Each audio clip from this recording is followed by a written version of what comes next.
നമസ്കാരം, goodness evening ന്യൂസിലേക്ക് സ്വാഗതം. പ്രധാന വാർത്തകൾ. അഗ്നിവീർ പദ്ധതി നിർത്തലാക്കണം, ജാതി സെൻസസ് നടപ്പാക്കണം, സഖ്യകക്ഷികളുടെ ആവശ്യങ്ങളിൽ കുരുങ്ങി ബിജെപി. MV ഗോവിന്ദന്റെ അപകീർത്തി കേസ്, സ്വപ്ന സുരേഷിന് ജാമ്യം, കേസ് ഈ മാസം 26 മാറ്റി. പക്ഷിപ്പനിയുടെ പുതിയ വൈറസ് വകഭേദം ബാധിച്ചുള്ള ലോകത്തെ ആദ്യ മരണം സ്ഥിരീകരിച്ച് ലോകാരോഗ്യ സംഘടന. UN സ്കൂളിന് നേരെ ഇസ്രായേൽ വ്യോമാക്രമണം, 27ഓളം പേർ കൊല്ലപ്പെട്ടതായി റിപ്പോർട്ട്. ലെബനനിലെ US എംബസിക്ക് പുറത്ത് വെടിവെപ്പ്. വാർത്തകൾ വിശദമായി. സർക്കാർ രൂപീകരണത്തിന് സഖ്യകക്ഷികൾ മുന്നോട്ട് വെച്ച നിർദ്ദേശങ്ങളിൽ ചർച്ച തുടങ്ങി ബിജെപി. സ്പീക്കർ സ്ഥാനം ചോദിക്കുന്ന TDPക്ക് മന്ത്രിസഭയിൽ 2 പ്രധാന വകുപ്പുകൾ നൽകി അനുനയിപ്പിക്കാനാണ് ബിജെപി നീക്കം. ഇതിനിടെ ജാതി സെൻസസ് നടപ്പാക്കണമെന്നും അഗ്നിവീർ പദ്ധതി നിർത്തലാക്കണമെന്നും നിർദ്ദേശിച്ച് JDU സമ്മർദ്ദം ശക്തമാക്കി. പ്രധാനമന്ത്രിയായി നരേന്ദ്രമോദിയുടെ പേര് ഇന്നലെ NDA സഖ്യകക്ഷികൾ അംഗീകരിച്ചിരുന്നു. ആന്ധ്രയിലെ വിജയത്തിനും സഹായിച്ചത് മോദിയുടെ നേതൃത്വമാണെന്നാണ് ചന്ദ്രബാബു നായിഡു യോഗത്തിൽ പറഞ്ഞത്. ജനവിധി നരേന്ദ്രമോദി പ്രധാനമന്ത്രിയാകാനാണെന്ന് NSP നേതാവ് പ്രഫുൽ പട്ടേലും വ്യക്തമാക്കി. എത്രയും വേഗം സർക്കാർ രൂപീകരിക്കണം എന്നാണ് നിതീഷ് കുമാർ നിർദ്ദേശിച്ചത്.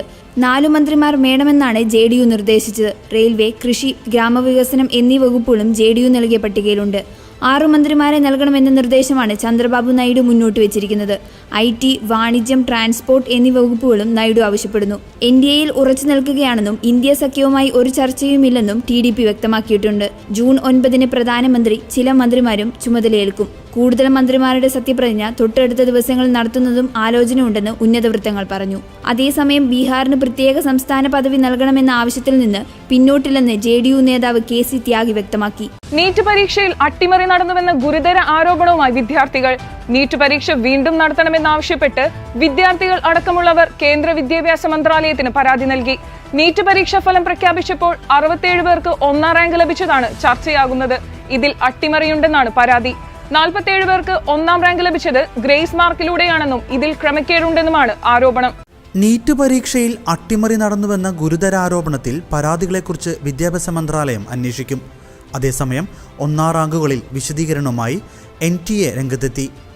NCERT പാഠപുസ്തകത്തിലെ ഉത്തരത്തിന്റെ പിഴവിനാണ് ഗ്രേസ് മാർക്ക് എന്നാണ് NTAയുടെ വിശദീകരണം. ലോക്സഭാ തെരഞ്ഞെടുപ്പ് ഫലപ്രഖ്യാപനത്തിന്റെ അന്ന് വൈകിട്ടാണ് നീറ്റ് പരീക്ഷാ ഫലം വന്നത്. കേരളത്തിൽ നിന്നും ഉത്തരേന്ത്യയിൽ നിന്നും അടക്കം വിദ്യാർത്ഥികൾ പരീക്ഷയിൽ അട്ടിമറി ആരോപിച്ച് സാമൂഹിക മാധ്യമങ്ങളിൽ വ്യാപകമായ പ്രചാരണമാണ് നടത്തുന്നത്. 67 പേരും 720-ൽ 720 നേടി 1ാം റാങ്ക് നേടുന്നത് അസാധാരണ സംഭവമാണെന്നാണ് വിദ്യാർത്ഥികൾ പറയുന്നത്. കഴിഞ്ഞ തവണ 1ാം റാങ്ക് 1-2 പേർക്ക് മാത്രമാണ് ലഭിച്ചിരുന്നത്. ഒരേ സെന്ററിൽ പരീക്ഷ എഴുതിയവർക്ക് ഉൾപ്പെടെ 1ാം റാങ്കുകൾ ലഭിച്ചിട്ടുണ്ട്. ഇതിൽ അട്ടിമറി നടന്നുവെന്നാരോപിച്ച് 100-ലധികം പരാതികളാണ് ഇതുമായി ബന്ധപ്പെട്ട കേന്ദ്ര വിദ്യാഭ്യാസ മന്ത്രാലയത്തിന് ലഭിച്ചിട്ടുള്ളത്. CPM സംസ്ഥാന സെക്രട്ടറി MV ഗോവിന്ദൻ നൽകിയ അപകീർത്തി കേസിൽ സ്വർണ്ണക്കടത്ത് കേസ് പ്രതി സ്വപ്ന സുരേഷിന് ജാമ്യം. തളിപ്പറമ്പ് മജിസ്ട്രേറ്റ് കോടതിയിൽ ഹാജരായാണ് സ്വപ്ന സുരേഷ് ജാമ്യമെടുത്തത്. പലതവണ ഹാജരാകാൻ സമൻസ് നൽകിയെങ്കിലും കേസിൽ 1ാം പ്രതിയായ സ്വപ്ന സുരേഷ് കോടതിയിൽ ഹാജരായിരുന്നില്ല. CPM സംസ്ഥാന സെക്രട്ടറി MV ഗോവിന്ദൻ നൽകിയ അപകീർത്തി കേസിൽ സ്വർണ്ണക്കടത്ത് കേസിൽ കോടതി വാറന്റ് പുറപ്പെടുവിച്ചതിനെ തുടർന്നാണ് ഹാജരായത്. മുഖ്യമന്ത്രിക്കും കുടുംബത്തിനും എതിരായ ആരോപണങ്ങൾ പിൻവലിച്ചാൽ 30 കോടി രൂപ വിജേഷ് പിള്ള മുഖേന MV ഗോവിന്ദൻ വാഗ്ദാനം ചെയ്തെന്നായിരുന്നു ഫേസ്ബുക്കിലൂടെ സ്വപ്നയുടെ ആരോപണം. മുഖ്യമന്ത്രിക്കും തനിക്കും ഇത് അപകീർത്തി ഉണ്ടാക്കിയെന്ന് കാട്ടിയാണ് ഗോവിന്ദൻ കോടതിയെ സമീപിച്ചത്. സ്വപ്നയ്ക്കെതിരെ CPM ഏരിയ സെക്രട്ടറി നൽകിയ പരാതിയിൽ പോലീസ് കേസെടുത്തിരുന്നു. ഇത് റദ്ദാക്കണമെന്ന സ്വപ്നയുടെ ഹർജി ഹൈക്കോടതിയുടെ പരിഗണനയിലാണ്. ആരോപണങ്ങളിൽ ഉറച്ചു നിൽക്കുന്നുവെന്ന് സ്വപ്ന സുരേഷ് പറഞ്ഞു. ലോക്സഭാ തെരഞ്ഞെടുപ്പ് ഫലം പുറത്തുവന്നപ്പോൾ രാജ്യത്ത് നോട്ടയ്ക്ക് കിട്ടിയ വോട്ടുകളും ചർച്ചയിൽ ഇടം നേടിയിരുന്നു. വിവിധ മണ്ഡലങ്ങളിൽ ജനം സ്ഥാനാർത്ഥികളെ തള്ളി നോട്ടയ്ക്ക് വോട്ട് നൽകി. ഈ തെരഞ്ഞെടുപ്പിൽ ആകെ 63,47,509 വോട്ടുകളാണ് രാജ്യത്ത് നോട്ടയ്ക്ക് രേഖപ്പെടുത്തിയതെന്നാണ് തെരഞ്ഞെടുപ്പ് കമ്മീഷൻ നൽകുന്ന കണക്ക്. കേന്ദ്ര ആഭ്യന്തരമന്ത്രി അമിത്ഷാ, സംസ്ഥാന BJP അധ്യക്ഷൻ CR പാട്ടീൽ തുടങ്ങിയവർ കനത്ത ഭൂരിപക്ഷത്തിൽ ജയിച്ച ഗുജറാത്തിൽ 4.5 ലക്ഷത്തോളം പേരാണ് ഇത്തവണ ലോക്സഭാ തെരഞ്ഞെടുപ്പിൽ നോട്ടയ്ക്ക് വോട്ട് നൽകിയതെന്നാണ് റിപ്പോർട്ട്. ഗുജറാത്തിൽ BJPക്ക് ശക്തമായ വേരോട്ടമുള്ള ലോക്സഭാ മണ്ഡലങ്ങളിലടക്കം നോട്ടയ്ക്ക് വോട്ട് രേഖപ്പെടുത്തിയവർ ഏറെയാണ്. ഗുജറാത്തിലെ വിവിധ ലോക്സഭാ മണ്ഡലങ്ങളിൽ നോട്ടയ്ക്ക് വോട്ട് കൂടാൻ കാരണം BJPക്കെതിരെ ഉയരുന്ന ജനരോക്ഷമാണെന്നാണ് വിലയിരുത്തൽ. പോസ്റ്റൽ ബാലറ്റ് വോട്ടുകളിലടക്കം നോട്ടയ്ക്ക് വോട്ട് രേഖപ്പെടുത്തിയവരുണ്ടെന്നാണ് റിപ്പോർട്ട്. ഇൻഡോറിൽ മത്സരിച്ച BJP സ്ഥാനാർത്ഥി ശങ്കർ ലാൽവാനി 10 ലക്ഷത്തിന്റെ ഭൂരിപക്ഷത്തിനാണ് ജയിച്ചത്. എന്നാൽ തൊട്ടടുത്ത സ്ഥാനം നോട്ടയ്ക്കായിരുന്നു. ഇൻഡോറിൽ കോൺഗ്രസ് സ്ഥാനാർത്ഥി BJPയിലേക്ക് ചേക്കേറിയിരുന്നു. ഇതിന് പിന്നാലെ BJP സ്ഥാനാർത്ഥിക്ക് വോട്ട് ചെയ്യുന്നതിന് പകരം നോട്ടയ്ക്ക് വോട്ട് നൽകാൻ പ്രചരണം ശക്തമായിരുന്നു. പക്ഷിപ്പനിയുടെ പുതിയ H5N2 വൈറസ് വകഭേദം ബാധിച്ചുള്ള ലോകത്തെ ആദ്യ മരണം സ്ഥിരീകരിച്ച് ലോകാരോഗ്യ സംഘടന. മെക്സിക്കൻ സ്വദേശിയായ 59-കാരനാണ് മരിച്ചത്. ലോകത്താദ്യമായി H5N2 പകർച്ച സ്ഥിരീകരിച്ച മനുഷ്യനും ഇയാൾ തന്നെയാണ്. എവിടെ നിന്നാണ് ഇയാൾക്ക് വൈറസ് ബാധയേറ്റതെന്ന് കണ്ടെത്താനായിട്ടില്ല. മെക്സിക്കോ സിറ്റിയിലെ ആശുപത്രിയിൽ ചികിത്സയിലിരിക്കെയാണ് മരണം. പനിയും ശ്വാസമുട്ടലും മൂലമാണ് ഇയാളെ ആശുപത്രിയിൽ പ്രവേശിപ്പിച്ചത്. മെക്സിക്കോയിലെ കോഴി ഫാമുകളിൽ H5N2 വൈറസ് സാന്നിധ്യം നേരത്തെ റിപ്പോർട്ട് ചെയ്യപ്പെട്ടിരുന്നു. അമേരിക്കയിലെ H5N1 പടർച്ചയുമായി ഈ സംഭവത്തിന് ബന്ധമില്ലെന്നും ലോകാരോഗ്യ സംഘടന വ്യക്തമാക്കിയിട്ടുണ്ട്. നിലവിൽ മനുഷ്യരിലേക്കുള്ള പക്ഷിപ്പനിയുടെ പകർച്ചാ സാധ്യതകൾ കുറവാണെന്നും ലോകാരോഗ്യ സംഘടന വിശദമാക്കി. 51-കാരന് വൈറസ് ബാധയേൽക്കാനുള്ള ഉറവിടത്തെക്കുറിച്ച് ഇനിയും കണ്ടെത്താനായിട്ടില്ലെന്നാണ് മെക്സിക്കോയിലെ ആരോഗ്യവകുപ്പും വിശദമാക്കുന്നത്.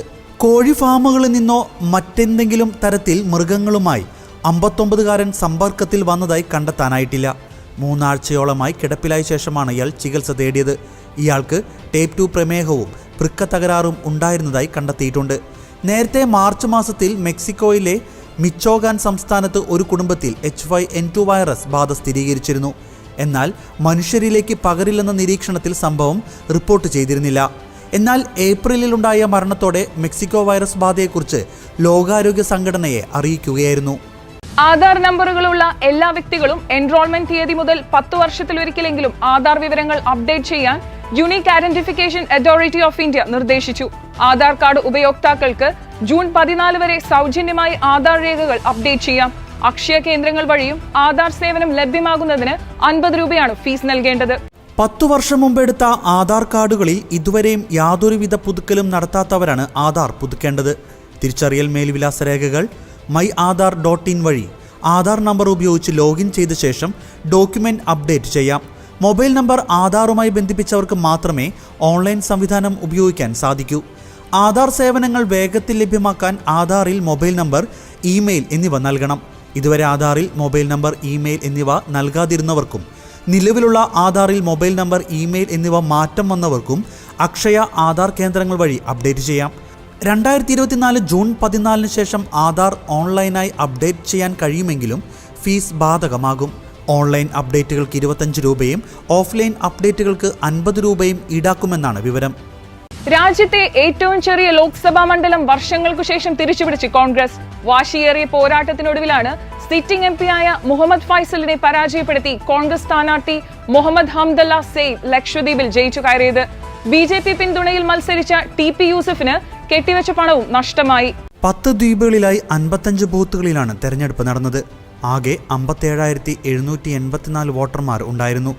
വാശിയേറിയ പോരാട്ടം നടന്ന തെരഞ്ഞെടുപ്പിൽ 6 റൗണ്ടിൽ വോട്ടെണ്ണൽ അവസാനിച്ചപ്പോൾ കോൺഗ്രസ് തിരിച്ചെത്തി.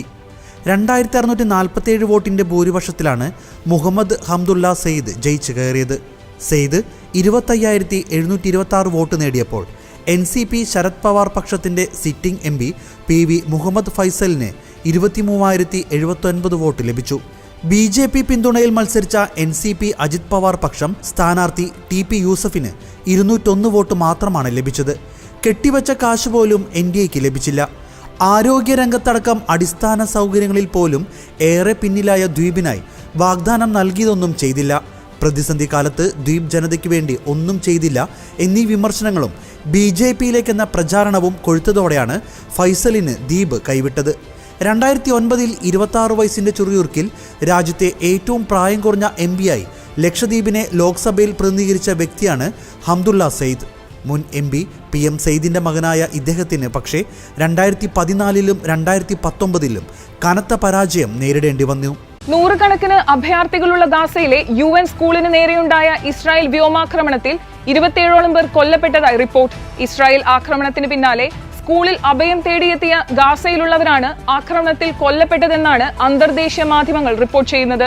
നസ്രത്ത് അഭയാർത്ഥി ക്യാമ്പിലെ സ്കൂളിൽ ഇസ്രായേലിന്റെ 2 മിസൈലുകളാണ് പതിച്ചതെന്നാണ് പ്രാദേശിക മാധ്യമങ്ങളെ ഉദ്ധരിച്ച് BBC റിപ്പോർട്ട് ചെയ്യുന്നത്. ക്രൂരമായ രീതിയിലുള്ള കൂട്ടക്കൊല നടന്നതായാണ് ഹമാസ് വക്താക്കൾ വിശദമാക്കുന്നത്.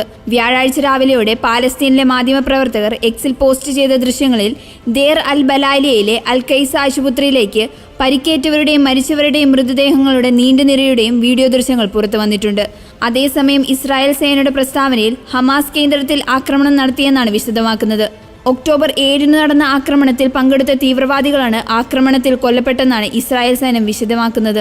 ഒക്ടോബറിൽ ദക്ഷിണ ഇസ്രായേലിലുണ്ടായ ആക്രമണത്തിൽ 1200 പേർ കൊല്ലപ്പെടുകയും 251 പേരെ ബന്ദിയാക്കുകയും ചെയ്തിരുന്നു. ഇതിനു പിന്നാലെ ഉണ്ടായ ഇസ്രായേൽ ആക്രമണത്തിൽ ഗാസയിൽ 36,580 പേരാണ് കൊല്ലപ്പെട്ടത്. നസ്രത്തിലെ ആക്രമണത്തിനു മുൻപ് സാധാരണ ജനങ്ങൾക്ക് അപകടമുണ്ടാകാതിരിക്കാനുള്ള മുൻകരുതലുകൾ സ്വീകരിച്ചതായാണ് ഇസ്രായേൽ സേന വ്യക്തമാക്കുന്നത്. ലെബനനിൽ ബെയ്റൂട്ടിലുള്ള US എംബസിക്ക് പുറത്ത് വെടിവയ്പ് നടത്തിയാൽ പിടിയിൽ. സിറിയൻ പൗരനാണ് വെടിയുതിർത്തതെന്നു മാത്രമാണ് ലബനീസ് സൈനികർ പുറത്തുവിടുന്ന വിവരം. സൈന്യത്തിന്റെ പ്രത്യാക്രമണത്തിൽ പരിക്കേറ്റ അക്രമിയെ ആശുപത്രിയിൽ പ്രവേശിപ്പിച്ചിരിക്കുകയാണ്. ലെബനൻ ബെയ്റൂട്ടിലുള്ള US എംബസിക്ക് പുറത്ത് നടന്ന ആക്രമണ കാരണം വ്യക്തമായില്ല. അതേസമയം ഇസ്ലാമിക് സ്റ്റേറ്റ് എന്ന അറബിയിൽ എഴുതിയ കറുത്ത ഷർട്ട് ധരിച്ച അക്രമിയുടെ ചിത്രം ലബനീസ് മാധ്യമങ്ങൾ പുറത്തുവിട്ടു. വസ്ത്രത്തിൽ ഇംഗ്ലീഷിൽ IS എന്ന് രേഖപ്പെടുത്തിയിട്ടുണ്ട്. അരമണിക്കൂറോളം എംബസിക്ക് പുറത്ത് വെടിവെയ്പ് നടന്നതായാണ് പ്രാദേശിക മാധ്യമങ്ങൾ റിപ്പോർട്ട് ചെയ്യുന്നത്. എംബസിയുടെ പ്രവേശന കവാടത്തിലെത്തിയ അക്രമി റൈഫിൾ ഉപയോഗിച്ച് വെടിയുതിർക്കുന്നതിന്റെ വീഡിയോ ദൃശ്യങ്ങളും പുറത്തു വന്നിട്ടുണ്ട്. ആക്രമണത്തിൽ ജീവനക്കാർക്ക് പരിക്കേറ്റിട്ടില്ലെന്നും ലബനൻ സൈനികരും എംബസിയിലെ സുരക്ഷാ ഉദ്യോഗസ്ഥരും അതിവേഗം സ്ഥിതിഗതികൾ നിയന്ത്രണ വിധേയമാക്കിയതായി US എംബസി വിശദീകരിച്ചു. 2024 2020 ലോകകപ്പിൽ ജയത്തോടെ തുടങ്ങി ഇന്ത്യ. ഗ്രൂപ്പ് എയിൽ നടന്ന മത്സരത്തിൽ അയർലൻഡിനെ 8 വിക്കറ്റിനാണ് പരാജയപ്പെടുത്തിയത്. ടോസ് നേടിയ ശേഷം ഫീൽഡിംഗ് തെരഞ്ഞെടുത്ത് അയർലൻഡിനെ 16 ഓവറിൽ 96 റൺസിന് പുറത്താക്കിയ ഇന്ത്യ 12.2 ഓവറിൽ 2 വിക്കറ്റ് മാത്രം നഷ്ടപ്പെടുത്തി ലക്ഷ്യം കണ്ടു. പിച്ചിലെ അപ്രതീക്ഷിത ബൗൺസ് ബുദ്ധിമുട്ട് സൃഷ്ടിച്ച മത്സരത്തിൽ രോഹിത് ശർമ്മയുടെ അർദ്ധ സെഞ്ചുറിയാണ് ജയം എളുപ്പമാക്കിയത്. 37 പന്തുകൾ നേരിട്ട് 52 റൺസ് എടുത്ത രോഹിത് കൈക്ക് പന്ത് കൊണ്ടതിനെ തുടർന്ന് റിട്ടയർഡ് ഹാർട്ടായി മടങ്ങുകയായിരുന്നു. 3 6ഉം 4 4ഉം അടങ്ങുന്നതായിരുന്നു ക്യാപ്റ്റന്റെ ഇന്നിംഗ്സ്. രോഹിത്തിനൊപ്പം ഇന്നിംഗ്സ് ഓപ്പൺ ചെയ്ത വിരാട് കോഹ്ലിക്ക് 5 പന്തിൽ നിന്ന് 1 റൺ മാത്രമാണ് നേടാനായത്. പിന്നാലെ 2ാം വിക്കറ്റിൽ ഒന്നിച്ച രോഹിത് ഋഷഭ് പന്ത് സഖ്യം 54 റൺസ് ചേർത്ത് മത്സരം വരുതിയിലാക്കി. തുടർന്ന് 10ാം ഓവറിന് ശേഷം രോഹിത് റിട്ടയർഡ് ഹാർട്ടായി മടങ്ങി. 26 പന്തിൽ 2 6ഉം 3 4ഉം അടക്കം 36 റൺസോടെ പുറത്താകാതെ നിന്ന പന്ത് 12ാം ഓവറിലെ 2ാം പന്ത് അതിർത്തി കടത്തി ഇന്ത്യയെ വിജയത്തിലെത്തിക്കുകയായിരുന്നു. സൂര്യകുമാർ യാദവാണ് പുറത്തായ മറ്റൊരു താരം. 3 വിക്കറ്റ് വീഴ്ത്തിയ ഹാർദിക് പാണ്ഡ്യയും 2 വിക്കറ്റ് വീതം നേടിയ അർഷദീപ് സിംഗും ജസ്പ്രീത് ബുംറയുമാണ് ഐറിഷ് നിരയെ എറിഞ്ഞിട്ടത്. ഇന്ത്യൻ ബോളർമാർക്കെതിരെ മത്സരത്തിന്റെ ഒരു ഘട്ടത്തിൽ പോലും പിടിച്ചു നിൽക്കാൻ അയർലൻഡിനായില്ല. ഇതോടെ ഗുഡ്നസ് ഈവനിംഗ് ന്യൂസ് പൂർണ്ണമാകുന്നു. കൂടുതൽ വാർത്താ അപ്ഡേറ്റുകൾക്കായി ഗുഡ്നസ് ന്യൂസ് ചാനൽ സന്ദർശിക്കുക. നന്ദി.